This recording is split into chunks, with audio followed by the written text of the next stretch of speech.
जादुई समुद्र। नदियापुर गांव में बसंत नाम का एक नौजवान नाविक रहता था। नदियापुर गांव की सीमा में आने जाने के लिए लोगों को नाव का ही सहारा लेना पड़ता था। बसंत एक सीधा साधा नाविक था।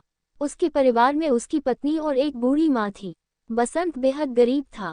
बसंत के ऊपर नदियापुर गांव के लगभग सभी लोगों का कर्जा चढ़ा हुआ था।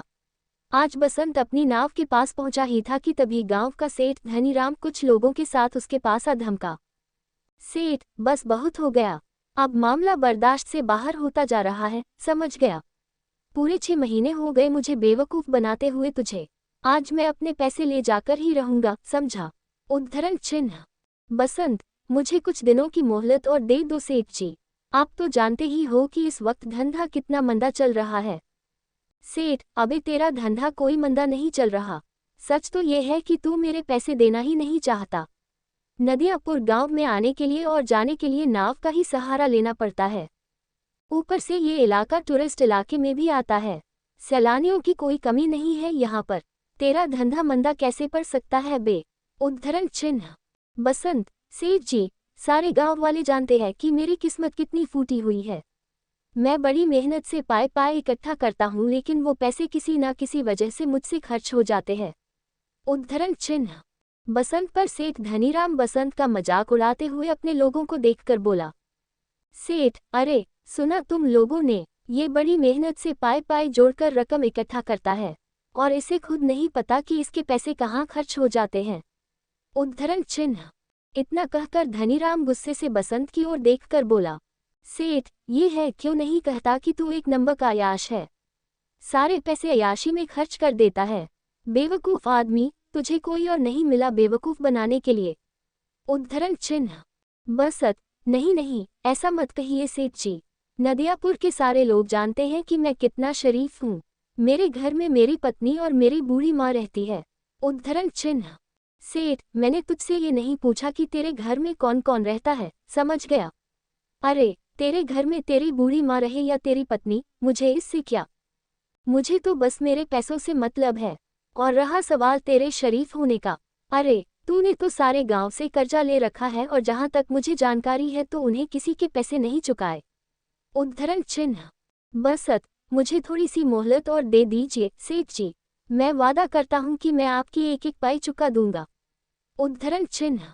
सेठ, ठीक है, लेकिन इस बार मैं तुझे 10 दिन से ज्यादा की मोहलत नहीं दे सकता।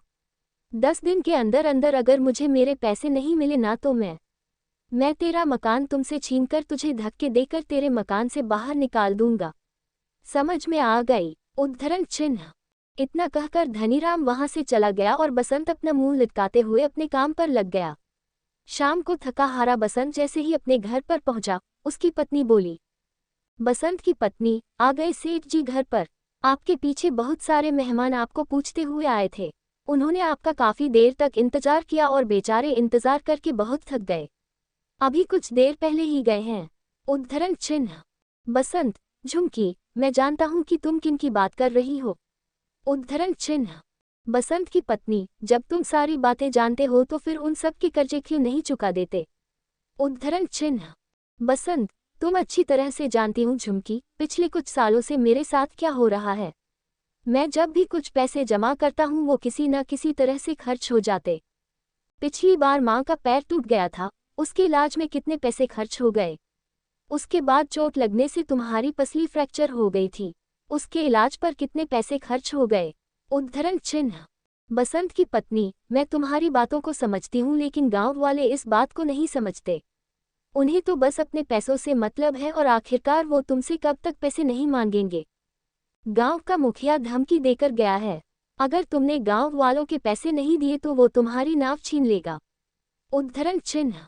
बसंत, और सेठ धनीराम मुझे धमकी देकर गया कि अगर 10 दिन के अंदर मैंने उसके पैसे नहीं दिए तो वो मुझसे मेरा मकान छीन लेगा। मेरी समझ में नहीं आता कि अब मैं क्या करूं। उद्धरण चिन्ह। बसंत की पत्नी, मेरी समझ में नहीं आता। गांव में जितने भी नाविक हैं, उन सब की इश्क की चांदी कट रही है।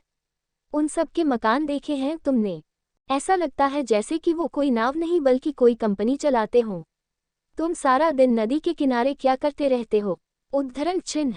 बसंत, कितनी बार कह चुका हूँ झुमकी टूरिस्ट मेरी नाव में नहीं आते। उद्धरण चिन्ह। बसंत की पत्नी, ये क्यों नहीं कहते कि तुम्हारी नाव में गांव के भूखे नंगे लोग ही आकर बैठते हैं? उनसे तुम्हें कितनी आमदनी होती होगी। तुम अपनी नाव में नदियां पर घूमने आए सैलानियों को क्यों नहीं बिठाते? उद्धरण चिन्ह।